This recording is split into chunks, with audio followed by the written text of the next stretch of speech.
1 марта средний взвешенный курс таджикского сомони к доллару США составил 10,91 сомони к $1. Курс сомони к рублю составил 0,14 сомони за 1 рубль. Курс сомони к евро составил 11,60 сомони за 1 евро. Средние курсы продажи наличной иностранной валюты в кредитных организациях Таджикистана составляет 1 доллар США от 10,9150 до 10,93 сомони, 1 евро от 11,6092 до 11,71 сомони, 1 российский рубль от 0,1445 до 0,1475 сомони. Мировые цены на нефть в среду утром растут, об этом свидетельствуют данные торгов. Сильная промышленная статистика из Китая поддерживает ожидания по спросу. Инвесторы при этом ждут данные по запасам нефти в США за неделю. Цена на нефть марки Brent составила $83.91 за баррель, марки ВТИ $77.47 за баррель.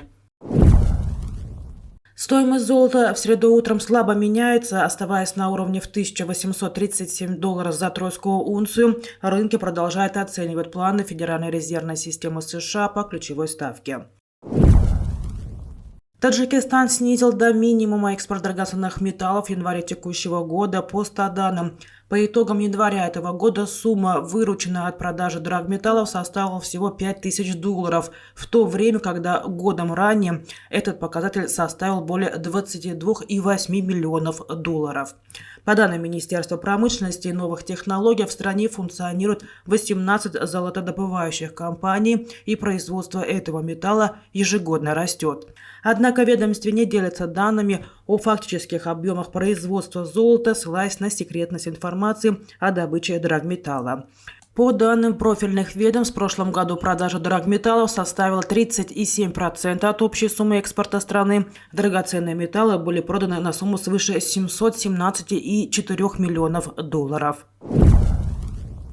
Президент Таджикистана Эмомали Рахмон провел накануне 28 февраля очередное заседание правительства страны. Об этом сообщила пресс-служба президента. В начале заседания был заслушан отчет первого заместителя министра финансов Республики Таджикистан по вопросам Государственного сберегательного банка Республики Таджикистан Амонатбанк.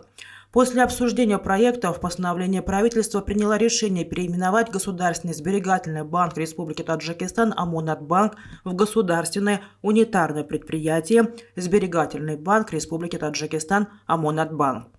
Также было принято решение образовать Совет наблюдателей Государственного унитарного предприятия Сберегательный банк Республики Таджикистан Амонатбанк и утвердить состав его Совета наблюдателей.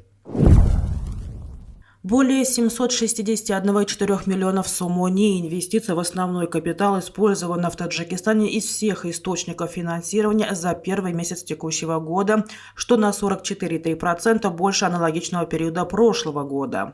По данным агентства по статистике страны, за указанный период по объектам производственного назначения было освоено инвестиция на сумму 506,4 миллиона сомони или 66,5%. На объектах непроизводственного назначения инвестиции освоены на сумму 255 миллионов сомони или 33,5% от общего объема инвестиций в республике. В строительстве объектов электроэнергии освоено 459,4 миллиона сомони. По сравнению с январем прошлого года объем освоенных инвестиций в строительстве объектов электроэнергетики увеличилось в 5,4 раза. На транспорте и в связи освоено 15,8 миллионов сомони инвестиций в основной капитал.